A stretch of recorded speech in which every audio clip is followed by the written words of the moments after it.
प्यारे बच्चों, सबसे पहले सायंकालीन कक्षा में आपका स्वागत है। आज आपका 21 मार्च 2022 को हिंदी की इस कक्षा में जो टॉपिक लिए गए हैं वो आज के सीखने के प्रतिफलों से संबंधित हैं। तो आज आप लोगों को दो पार्ट में हम लोग कक्षाएं लेंगे।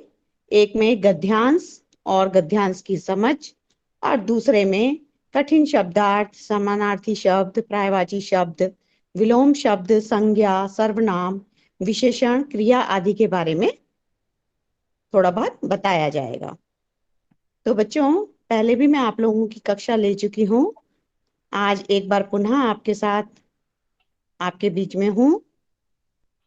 मैं सरोज बाला सेमवाल, प्रधानाध्यापिका, राजकीय प्राथमिक विद्यालय भैंसियारो, नयननगर, टिहरी गढ़वाल से हूँ। तो प्यारे बच्चों, आज की कक्षा में आपका स्वागत है। अब हम सबसे पहले ये जानने का प्रयास करते हैं कि हम अपठित गद्यांश किसे कहते हैं, ये क्या होता है, और इससे इसको पढ़ने के बाद हमें क्या क्या प्रतिक्रियाएं देनी होती हैं। तो आज हम इस संबंध में अभी चर्चा करते हैं। तो सबसे पहले बच्चों, अपठित गद्यांश के बारे में थोड़ा सा जान लेते हैं। अपठित जो गद्यांश होते हैं बेटा, अपठित यानी धन पठित, जिसका अर्थ है वह गद्यांश जिसे पहले नहीं पढ़ा गया हो, उसे हम क्या कहते हैं बेटा? अपठित गद्यांश, जिसको हम पहली बार पढ़ रहे हैं। विद्यार्थी इन्हें पढ़ते हैं और फिर उस पर आधारित प्रश्नों के उत्तर लिखते हैं। जो आपको उस गद्यांश में पढ़ने के बाद समझ आता है, उसी में से आपने उस गद्यांश के प्रश्नों के उत्तर देने हैं। अपठित गद्यांश के प्रश्नों के हल करने के लिए निम्नलिखित बातों को ध्यान में रखना चाहिए। अब हमें अपठित गद्यांश को जो प्रश्नोत्तरी हल करनी है, उसके लिए हमें किन किन बातों को अपने ध्यान में रखना चाहिए, इस पर थोड़ा सा देख लेते हैं। तो सबसे पहले प्यारे बच्चों, इसमें हम क्या करते हैं कि गद्यांश को बार बार हमें ध्यान से पढ़ना चाहिए। जब हम गद्यांश को बार बार ध्यान से पढ़ेंगे तो हम उसके उत्तरों को भी सही तरीके से दे पाएंगे।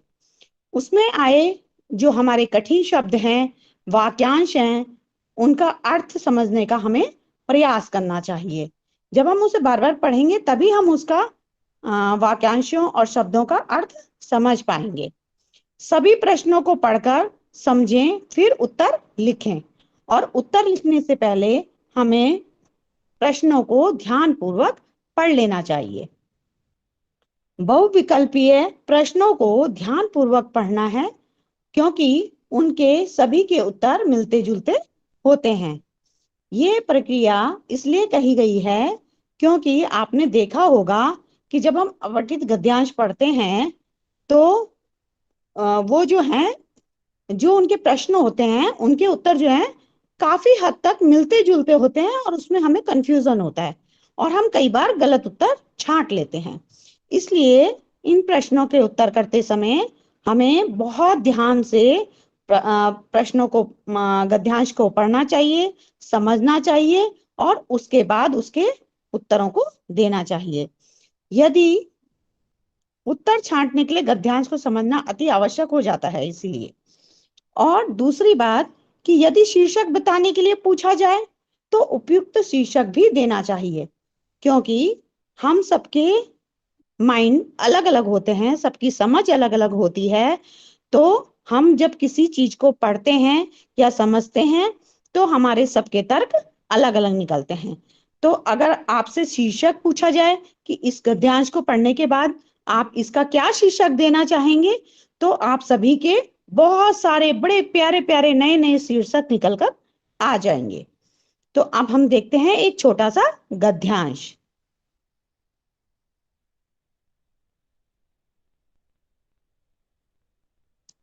तो देखिए बेटा, आज आपके लिए एक छोटा सा गद्यांश लेके आए हैं।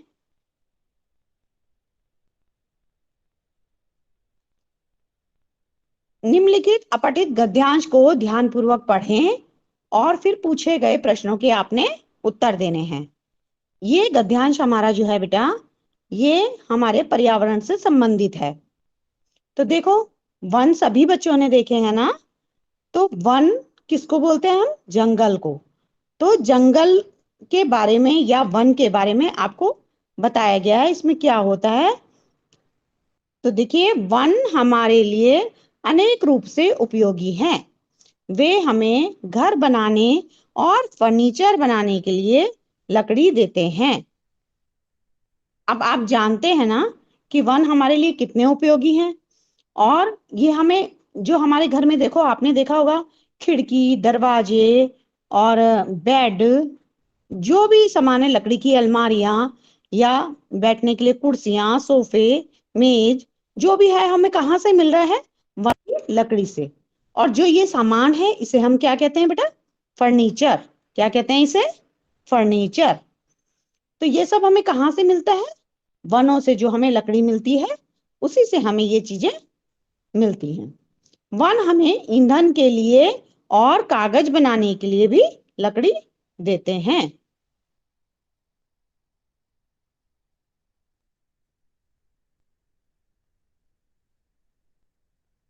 वे वे पक्षियों, वन्य पशुओं और कीड़े मकोड़ों को शरण देते हैं। अब आपने देखा होगा कि जंगल में बहुत सारे, कई तरह के पशु पक्षी रहते हैं, कीड़े मकोड़े रहते हैं। उनका घर क्या है? जंगल। वन क्या करते हैं? हमें वर्षा को निमंत्रण देते हैं।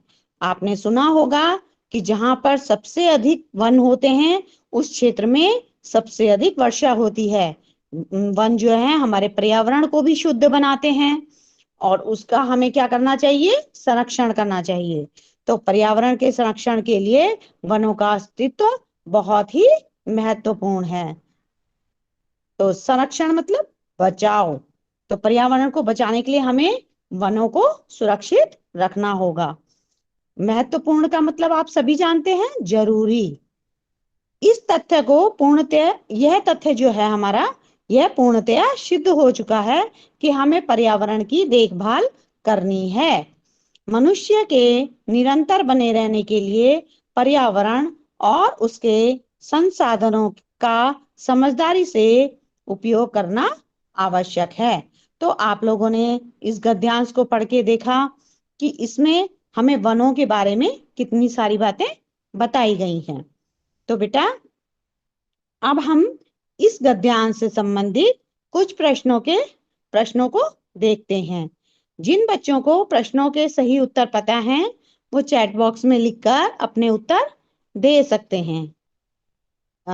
माइक अनम्यूट करके भी शायद सर ने कुछ बच्चों को माइक अनम्यूट किया हुआ है। वो बच्चे बोलकर भी अपने प्रश्नों का उत्तर दे सकते हैं, लेकिन सभी बच्चे एक साथ नहीं बोलेंगे। अपना हैंड रेज कीजिएगा तो पता चल जाएगा। तो आप से जिनसे पूछा जाए वही बताएंगे। तो बेटा, पहला प्रश्न है आपके लिए गद्यांश से संबंधित।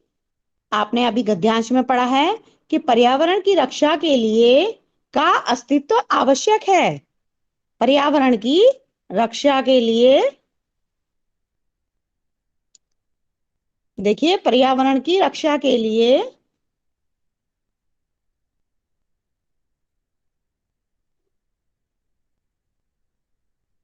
अस्तित्व जरूरी है। किसका अस्तित्व जरूरी है? वनों मैम का, वनों के लिए। मनुष्यों का, किसका बेटा? वनों के लिए। वेरी गुड, शाबाश बेटा। पर्यावरण की रक्षा के लिए किसका अस्तित्व आवश्यक है? वनों का। तो आपने वनों में टिक लगा देना है। ठीक है। अब इसमें देखो, आपको चार ऑप्शन दिए गए थे ना, वनों, मनुष्यों, पशुओं और संसाधनों। तो इन चार ऑप्शन में से आपने एक ऑप्शन को छांटना है। वेरी गुड बेटा, बहुत अच्छा। अब देखिए, आपके पास दूसरा प्रश्न है। संरक्षण शब्द का विपरीतार्थक शब्द है। अब विपरीतार्थक हम किसको बोलते हैं? उल्टा, विलोम। विलोम, विपरीतार्थक या उल्टा, एक ही बात है। तो इसमें आपके ऑप्शन है, संरक्षण का अर्थ क्या है? सुरक्षा, शरण, सुरक्षा, शरण, निर्माण, विनाश, क्या है? इसमें आपको उत्तर बताना है कि इसका उत्तर क्या होगा। बताइए संरक्षण शब्द का विपरीत अर्थ क्या होगा? मैम सुरक्षा। गलत बेटा। सुरक्षा आपने इसका इसका मतलब देखो, अभी हमने आपको समझाया था बेटा कि जब हम किसी पैराग्राफ को या मतलब किसी, हाँ क्या कह रहे हो? इसमें प्रश्न आपको इसमें ध्यान से पढ़ना है प्रश्न बेटा। आपको ध्यान से सुनना है बेटा। देखिए इसमें लिखा है संरक्षण शब्द का विपरीत अर्थ, मतलब उल्टा अर्थ बताना है आपने। आपने सुरक्षा बताया तो समानार्थी शब्द बता दिया, उसका अर्थ बता दिया आपने। संरक्षण का अर्थ हो गया सुरक्षा, आपने ये बताया। जबकि आपको प्रश्न में पूछा गया है बेटा कि संरक्षण शब्द का विपरीत शब्द बताइए। विपरीत शब्द, विपरीत मैम मतलब उल्टा। निर्माण। विनाश, वेरी गुड। मतलब संरक्षण मतलब सुरक्षा, तो सुरक्षा का उल्टा क्या होगा? विनाश। तो ये हो गया बेटा आपका विनाश। विनाश पे आपने राइट लगाना है, ठीक है। इसी तरीके से बेटा आपके लिए तीसरा प्रश्न है, निम्नलिखित में से कौन सा शब्द समझदार का समानार्थक शब्द नहीं है? अब देखिए बेटा, एक बार प्रश्न फिर से दोहरा रही हूं, आप इसे ध्यान से सुनिए। निम्नलिखित में से कौन सा समझदार का समानार्थक शब्द नहीं है? हाँ तेरा क्या है? तो इसमें मैम आपके ऑप्शन है तर्कसंगत, हास्यास्पद, बुद्धिमत्तापूर्ण, न्यायोचित। हाँ अब इसमें से आपने बताना है कि राइट कौन सा है। मैम हास्यास्पद। हाँ शाबाश, हास्यास्पद। कौन सा है? हास्यास्पद। इसमें आपने टिक लगाना है, ठीक है बेटा। जी मैम। अब देखिए बेटा, चौथा प्रश्न है, बढ़ई बढ़ई वनों पर निर्भर होते हैं क्योंकि वहां से उन्हें उनके लिए लकड़ी प्राप्त होती है। वहां से उन्हें क्या प्राप्त होता है? बढ़ई किसको बोलते हैं बेटा? पहले बढ़ई, बढ़ई किसको कहते हैं हम? किसी बच्चे को पता है बढ़ई किसे कहते हैं? मैम फर्नीचर बनाने वाले को। वेरी गुड, बहुत सुंदर बेटा।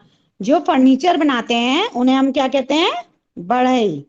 तो बढ़ई वनों पर निर्भर होते हैं क्योंकि वहां से उन्हें क्या मिलता है? उनके लिए काम करने के लिए उन्हें क्या मिलता है? लकड़ी मिलती है, ठीक है बेटा।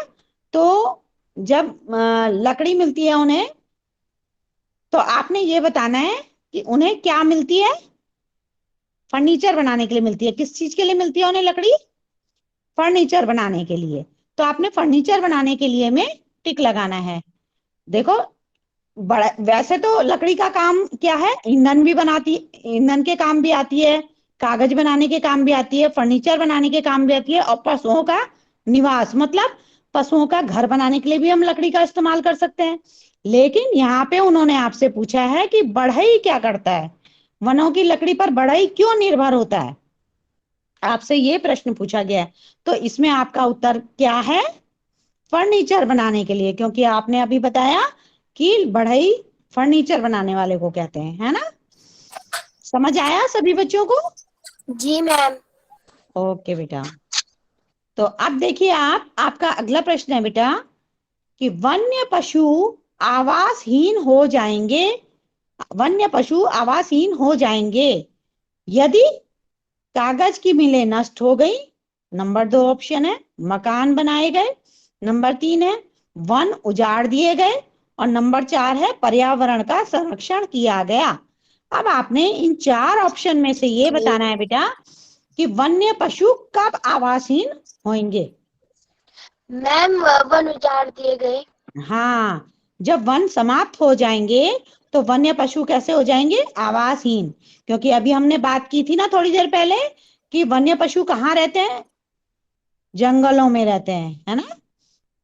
इसलिए वन्य पशु आवासहीन हो जाएंगे यदि हमने वन उजाड़ दिए तो इसमें आप ऑप्शन किस में लगाएंगे? ठीक, वन्य पशु वन उजाड़ दिए गए में, ठीक है बेटा। अब आपका छठा प्रश्न है, वनों से हमें क्या क्या मिलता है? अब आप देखिए, ऑप्शन है आपके चारा, लकड़ी, चारा, लकड़ी, जड़ी बूटियां, उपरोक्त सभी। अब आप बताइए, वनों से आपको क्या क्या मिलता है? मैम उपरोक्त सभी। हाँ जी, बिल्कुल राइट आंसर, बहुत सुंदर बेटा, शाबाश।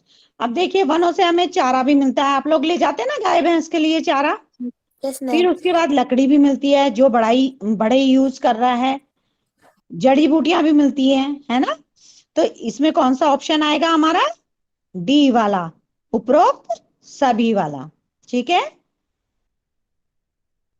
तो मैं उम्मीद करती हूँ कि आज की कक्षा आप सभी बच्चों को ये टॉपिक समझ में आया होगा कि हम अ, किसको अपठित गद्यांश किसे कहते हैं, और इसको हमें क्यों ध्यान से पढ़ना चाहिए, और उसके बाद उत्तर देने चाहिए। तो मैं आशा करती हूँ कि आप लोगों को इस गद्यांश को पढ़ने के बाद और इसके प्रश्नों के उत्तर करने के बाद आपको ये बात समझ में आई होगी। जैसे कि एक प्रश्न में यहाँ पर आप लोगों ने थोड़ा सा कंफ्यूजन किया था कि संरक्षण संरक्षण शब्द का विपरीत अर्थक शब्द है। तो यहाँ पर आप लोग बच्चे समानार्थक शब्द बता रहे थे, जबकि हमें यहाँ पे क्वेश्चन में क्या पूछा गया था? विपरीतार्थक शब्द। तो आप लोगों को ये इसीलिए कहा जाता है कि अपठित गद्यांश को और उसके प्रश्नों को ध्यान पूर्वक पढ़ें। उसमें जो ये ऑप्शन दिए हैं, इन्हें ध्यान पूर्वक पढ़ें और उसके बाद ही सही आंसर पर निशान लगाएं। तो धन्यवाद बच्चों।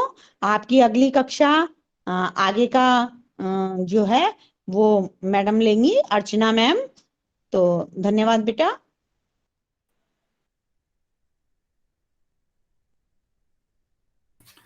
Thank you ma'am, thank you so much. आपका बहुत बहुत धन्यवाद है कि आपने बच्चों को बहुत ही बेहतरीन तरीके से अपठित गद्यांश की समझ विकसित करने में मदद की है। और बच्चों, आपने बहुत सारे उसमें टर्म देखे कि किस प्रकार से विपरीतार्थक शब्द हैं और क्या क्या चीजें हैं। ठीक है, तो हमारे अगले इस सेशन के अगले भाग में हम चलते हैं पिथौरागढ़ की ओर। वहां से हमारे सहयोगी अर्चना मैम जुड़ चुकी हैं। तो welcome Archana ma'am, and mike over to you. Thank you sir, बहुत बहुत धन्यवाद। और सभी लोगों को मेरा प्रणाम, और प्यारे प्यारे नन्हे मुन्ने बच्चों को बहुत सारा प्यार और खूब सारा आशीर्वाद। तो बच्चों, अभी तक आपको मैम ने इतने सुंदर तरीके से पढ़ाया, आप लोगों को काफ़ी कुछ समझ में आ गया होगा। तो आगे हम आज थोड़ा सा और इसी में आगे बढ़ेंगे, इसी को आगे और बढ़ाएंगे, और हम पर्यायवाची शब्द, विलोम शब्द, इनके बारे में जानकारी प्राप्त करेंगे। तो ठीक है बच्चों, अब मैं स्क्रीन प्रेजेंट करती हूँ। आवाज आ रही है ना बच्चों? आवाज आ रही? जी मैम, बिल्कुल, बहुत यस मैम।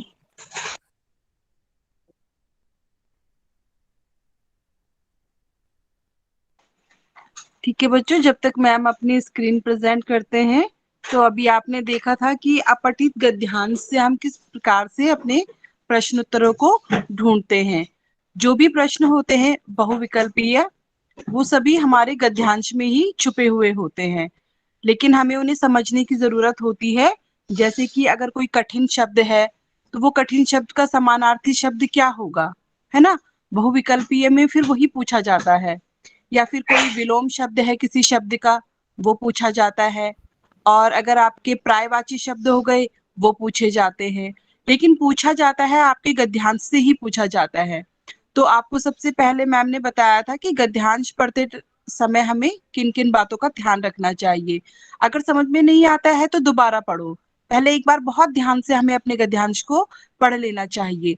और गद्यांश में कोई आपको ऐसा कठिन शब्द लग रहा है, या कोई विलोम जैसा शब्द लग रहा है, या कोई महत्वपूर्ण कोई लाइन लग रही है, तो पढ़ते समय उसे आप पेंसिल से अंडरलाइन कर लेंगे, ठीक है? ताकि जब आप प्रश्न उत्तर कर रहे हो तो आपको एकदम से समझ में आ जाए कि हमने ये शब्द कहाँ पर पढ़ा था। समझ रहे हैं ना? तो जैसे कि अभी आपके नवोदय के अगर बच्चों ने फॉर्म भरे हैं नवोदय के, हैंड रेज करो अगर करे भरे हैं आपने। बिल्कुल यस। ठीक है।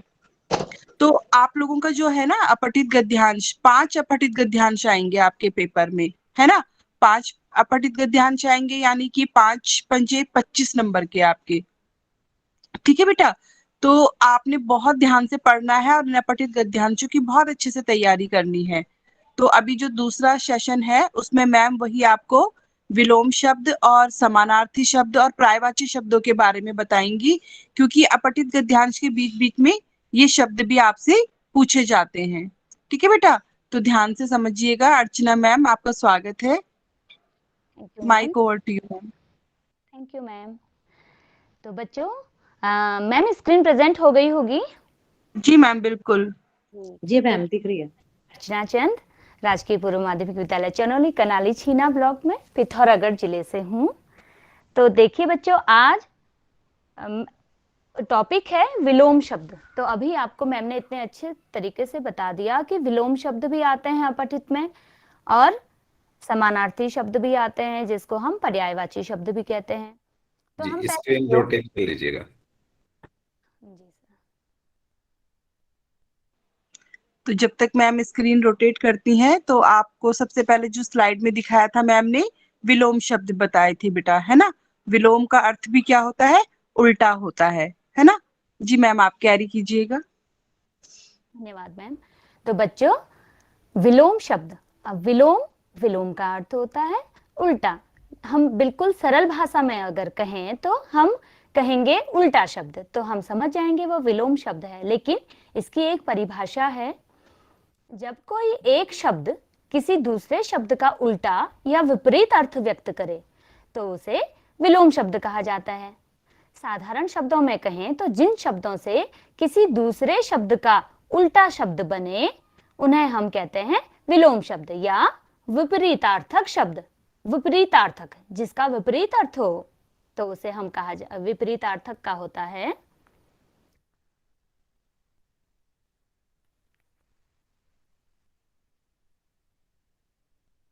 देखो, विपरीत अर्थ वाला, जिसे हम क्या कहेंगे? विलोम या विपरीतार्थक।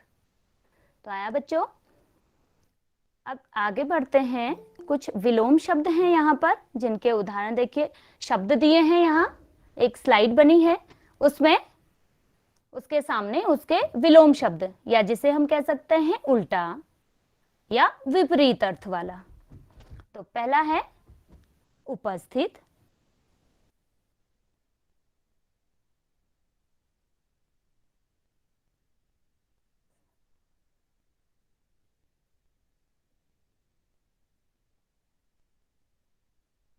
तो देखिए ये शब्द हैं एक लाइन में, और एक लाइन में है विलोम शब्द।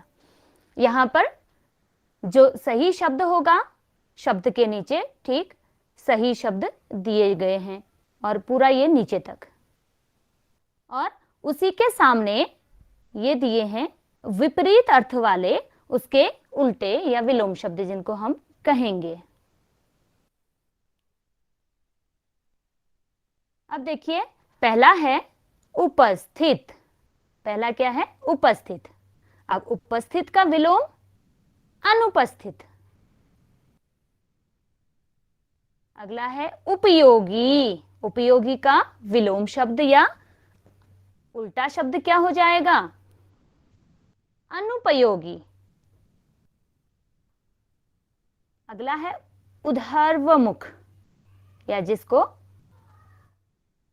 उसका विलोम होगा अधोमुख। उधर्वमुख ऊपर की ओर मुख वाला, अधोमुख नीचे की ओर मुख वाला। अगला है ऐश्वर्य।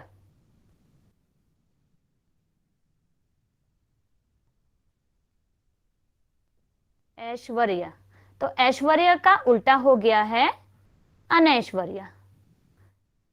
अगला है कीर्ति। कीर्ति का हो गया अपकीर्ति।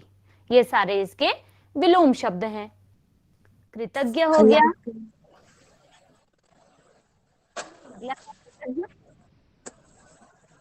कृतज्ञ का उल्टा कृतघ्न। कृतम, कृतिम का हो गया प्राकृत।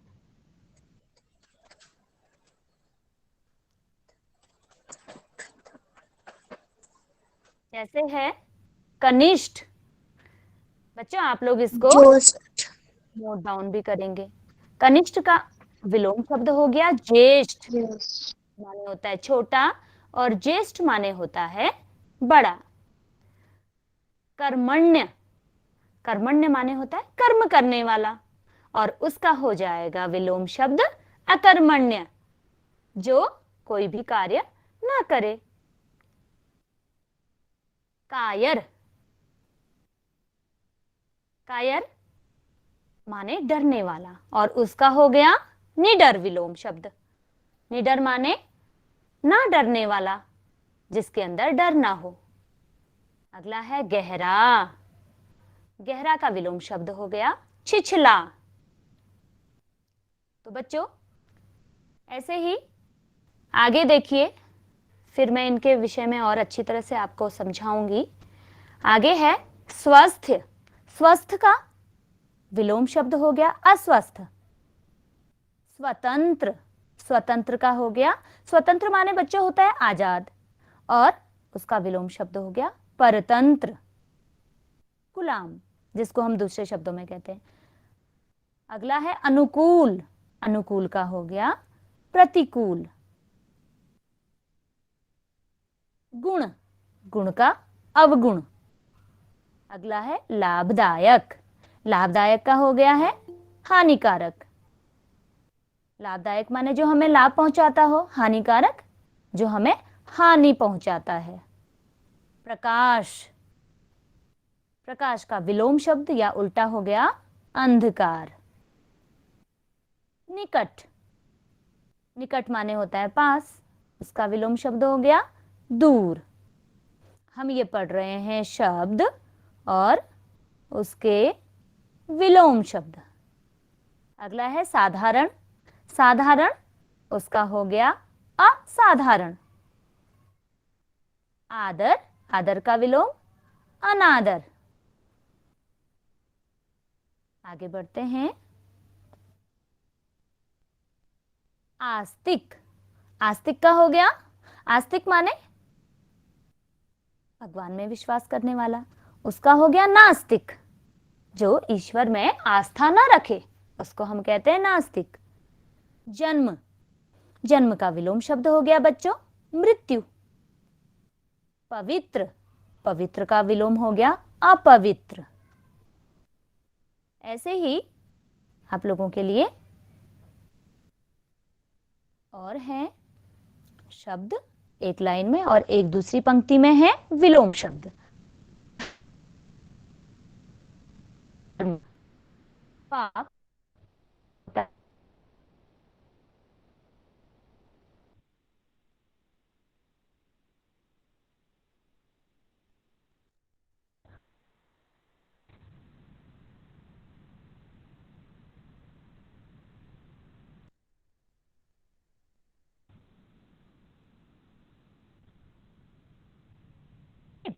हित का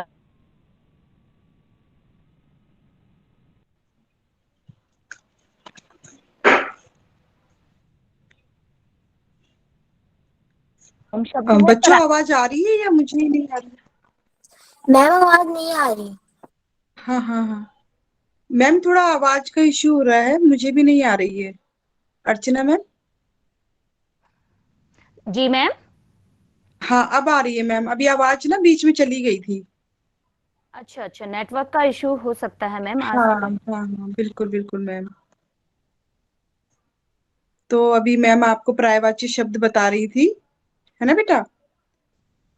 अभी कुछ आवाज का प्रॉब्लम होता है तो आप अनम्यूट करके बोल सकते हैं, है ना? बच्चों विलोम शब्द, आ ठीक रही है। है? जी मैम बिल्कुल। जी थैंक यू मैम, जी बता दीजिएगा। जी बिल्कुल।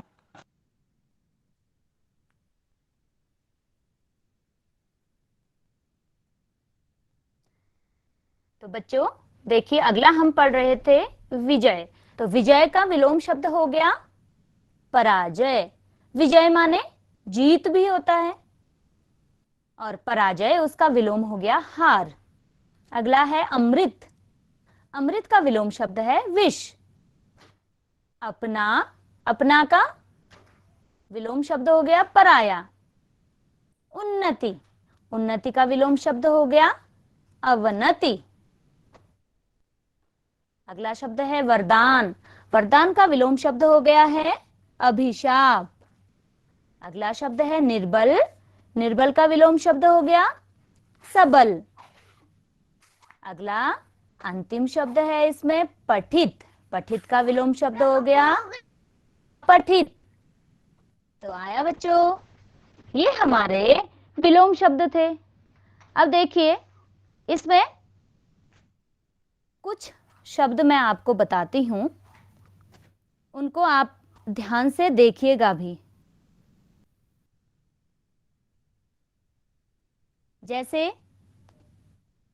उपस्थित था तो उपस्थित का अनुपस्थित, उसमें केवल अनुपस्थित हुआ। अगर हम अनुपस्थित का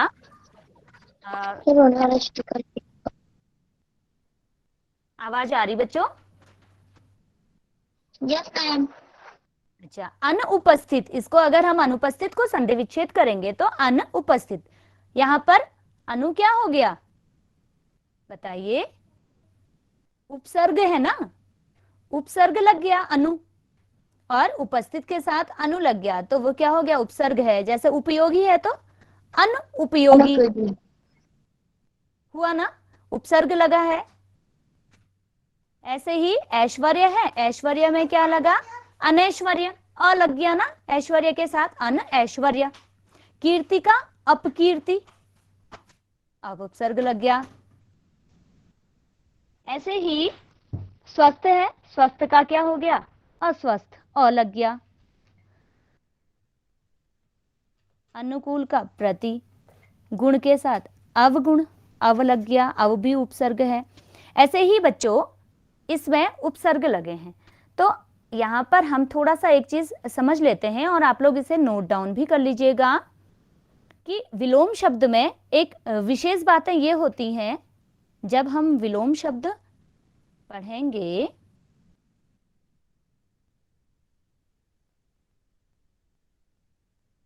इसमें विशेष बात होती है ना नोट करने वाली, कि देखो उपसर्ग भी बनाए जाते हैं। विलोम शब्द उपसर्ग लगाकर भी बनते हैं, इसको ध्यान दीजिएगा, ठीक है? बहुत सारे शब्द ऐसे होते हैं जिनमें हम उपसर्ग जोड़कर उसके विलोम शब्द बना देते हैं।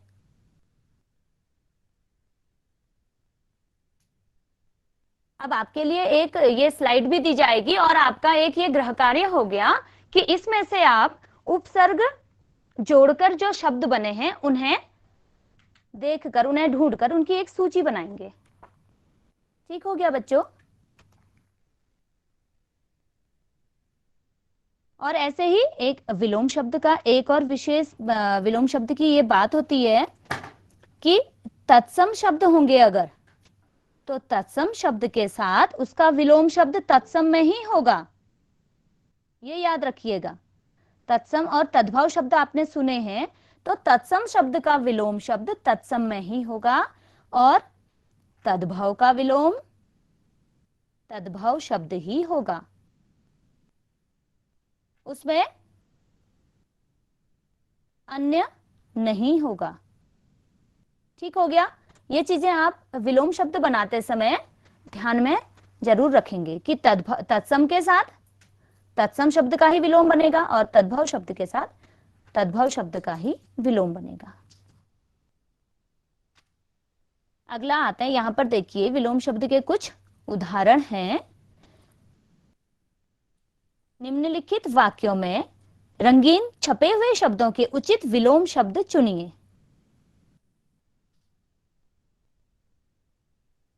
तो देखिए रंगीन जो छपे हुए शब्द हैं उनके विलोम शब्द चुनकर खाली जगह है जो उसमें भरना है। तो यहां पर पहला दिया है शिक्षित, ये हल्का सा देखिए नीले रंग का है। शिक्षित व्यक्ति सदैव तरक्की करता है, जबकि अब यहां पर हमको खाली जगह पर भरना है व्यक्ति असफल होता है। अब इसमें क्या होगा बच्चों? मैम अनपढ़। सुशिक्षित होगा या अनपढ़ या कुशिक्षित या अशिक्षित। अब इसमें हमको क्या करना होगा? सही सार्थक शब्द भी चुनना होगा।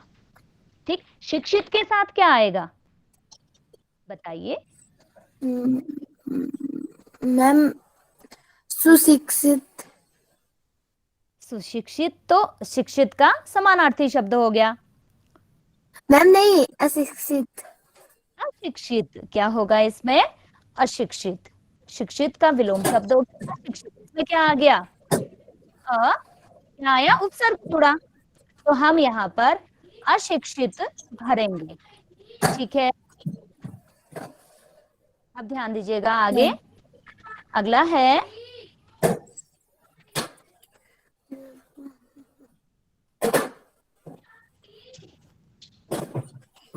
दूसरा है, देखिए व्यापारी, व्यापार में लाभ भरना है पर बहुत ध्यान रखते हैं। अब बताइए, नुकसान पर बहुत ध्यान रखते हैं या नफा या हानि या फायदा? अब देखिए मैम हानि। लाभ, लाभ यहाँ पर थोड़ा सा रंगीन है, हाईलाइट किया गया, उसके साथ क्या हो जाएगा? मैम हानि। हानि। लाभ का विलोम शब्द हो गया हानि। बहुत अच्छा, बहुत अच्छे बच्चे हैं। अब हम तीसरा देखेंगे बच्चों। मेरा भाई मेरा डैश डैश है और मैं उसका अग्रज हूं। अब अग्रज रंगीन शब्द है, इसमें इसका विलोम क्या होगा? दुर्जन, अशिष्ट, अनुज या कनिष्ठ? अनुज। मैम अनुज। अनुज, बहुत सुंदर। अनुज, मेरा भाई मेरा अनुज है और मैं उसका अग्रज हूं। अनुज माने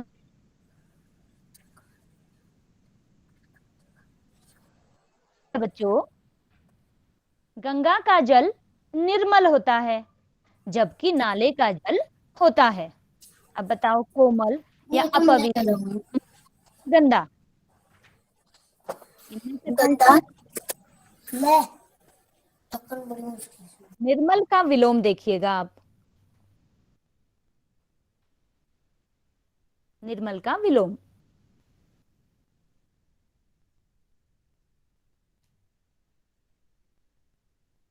क्या हो गया?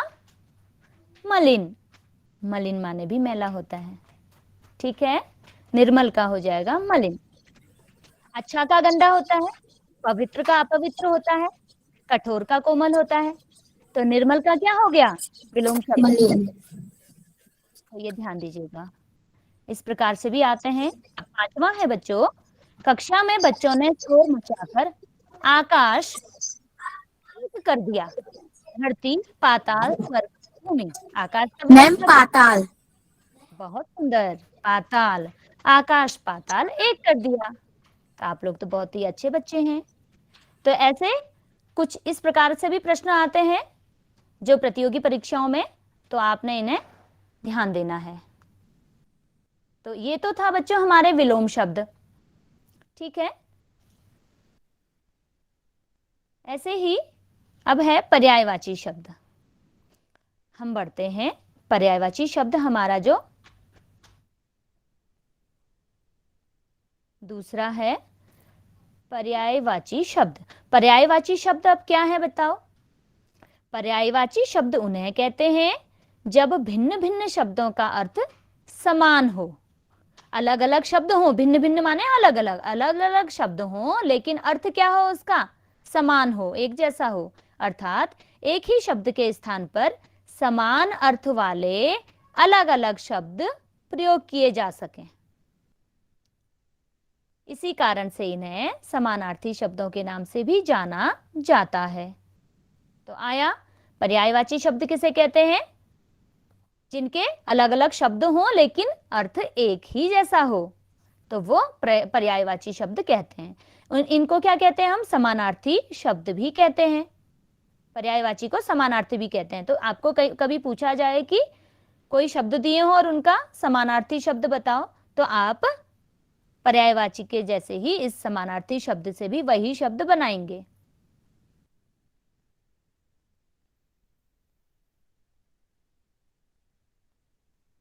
ये ध्यान दीजिएगा, पर्यायवाची और समानार्थी ये एक जैसे हैं, एक ही चीज है ये। ठीक है बच्चा, समान अर्थ वाले उन्हीं को पर्यायवाची शब्द भी कहा जाता है। अब यहाँ पर कुछ उदाहरण दिए हैं आप लोगों के लिए, कुछ वो लाए हैं प्रश्न।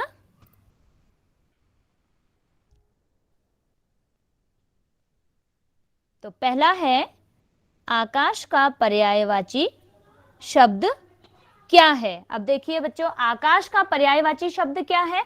यहां पर हमें ऑप्शन दिए हैं, धरती, धरती, विप्र, व्योम, इनमें से कोई नहीं।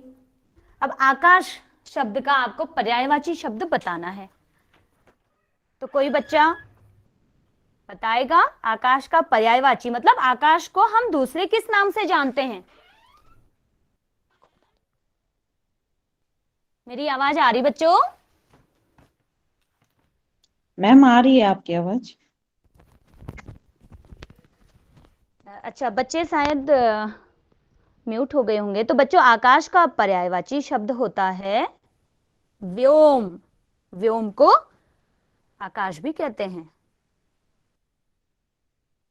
अगला है दूसरा, फूल का पर्यायवाची नहीं है। अब इसमें देखो, फूल का पर्यायवाची नहीं है। सुमन, कुसुम, पुष्प या तनुजा, ऐसे ऑप्शन वाले प्रश्न भी आते हैं आपके प्रतियोगी परीक्षाओं में। तो देखो, सुमन फूल का ही एक नाम है, कुसुम, पुष्प, तनुजा क्या है? फूल का पर्यायवाची शब्द नहीं है। तीसरा है, दिए हुए शब्दों में भिन्न अर्थ वाला शब्द है। भिन्न अर्थ वाला, अलग अर्थ वाला, अर्थात जिसका अर्थ अलग हो। क है भास्कर, ख है रवि, ग है दिवाकर, घ है सुधाकर। तो बच्चों, इसमें क्या होगा? भास्कर भी सूर्य का नाम है, रवि भी सूर्य का नाम है, दिवाकर भी सूर्य का ही नाम है। तो इसमें सुधाकर जो होगा वो भिन्न अर्थ वाला शब्द है। ऐसे ही अगला देखेंगे हम, चौथा प्रश्न, दिए हुए शब्दों में भिन्न अर्थ वाला शब्द है। अब इसमें भी क्या पूछा है बच्चों? भिन्न अर्थ वाला, अलग से अर्थ वाला शब्द। उषा, दिन, प्रभात और सवेरा, इसमें से तीन नाम एक ही शब्द के हैं और एक शब्द अलग है।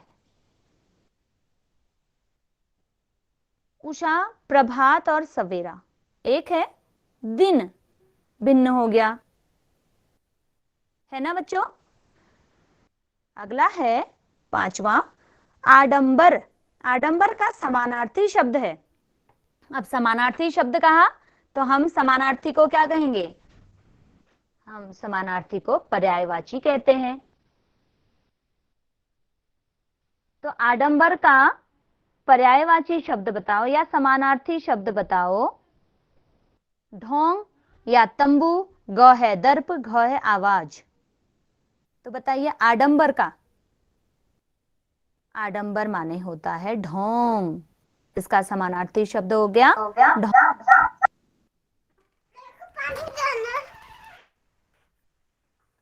अगला है,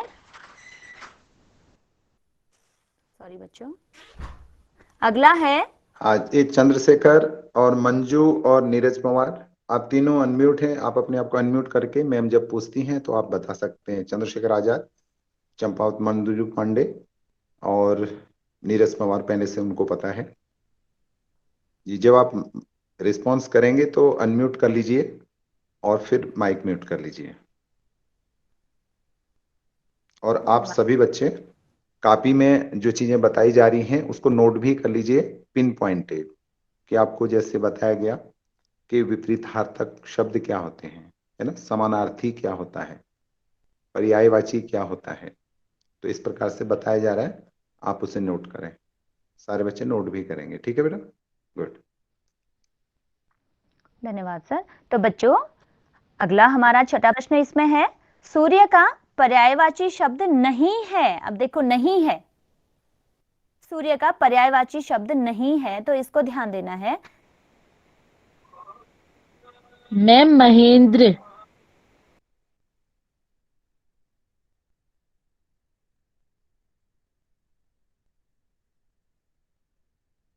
जो है वो सूर्य का नाम नहीं है। बहुत सुंदर जवाब, बहुत अच्छे।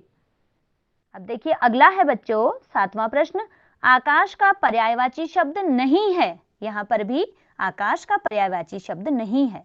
अब इसमें व्योम, अंबक, नभ, अनंत, इसमें से मैम अनंत। अनंत आकाश का पर्यायवाची शब्द नहीं। अगला है, देखो बच्चों 8वां प्रश्न है हमारा। दिए हुए शब्दों में भिन्न अर्थ वाला शब्द है। भिन्न अर्थ वाला, अलग से अर्थ वाला। आत्मजा, नंदिनी, भार्या या कन्या? कन्या।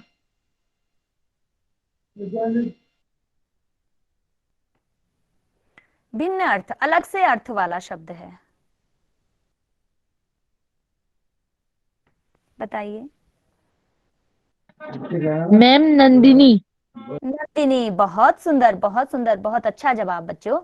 आत्मजा, नारी का ही एक वो है, रूप है ना, और भार्या भी नारी का ही एक रूप है। कन्या वो भी। नंदिनी लेकिन क्या है, नाम है, तो वो क्या हो गया, भिन्न अर्थ हो गया। अगला प्रश्न है 9वां प्रश्न।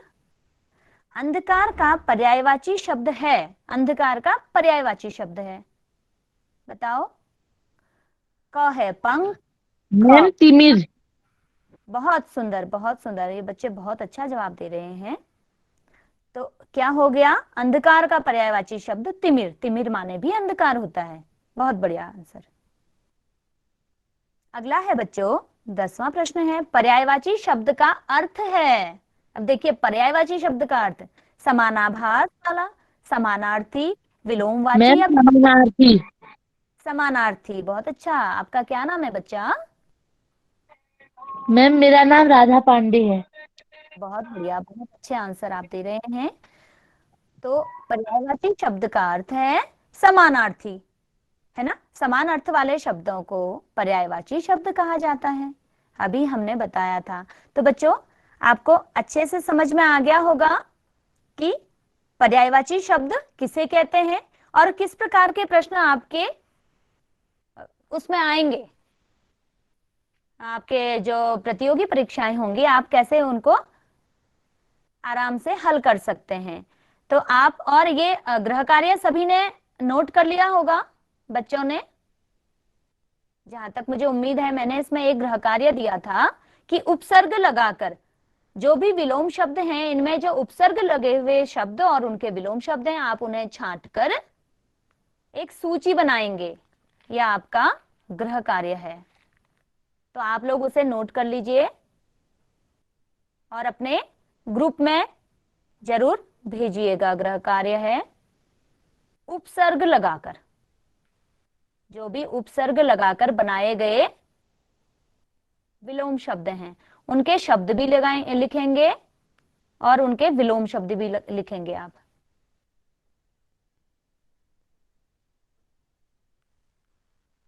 ठीक, उसकी एक सूची बना लेंगे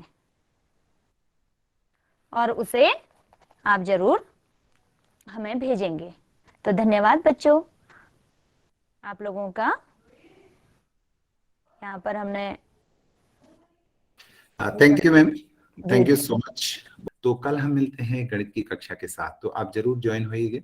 6:30 बजे से 7:30 बजे हमारी क्लासेस चलेंगी। ये अब हमारी तैयारी है आपको और होशियार बनाने की, आपको और ज्यादा मजबूत बनाने की। तो अभी के लिए आपसे लेते हैं विदा।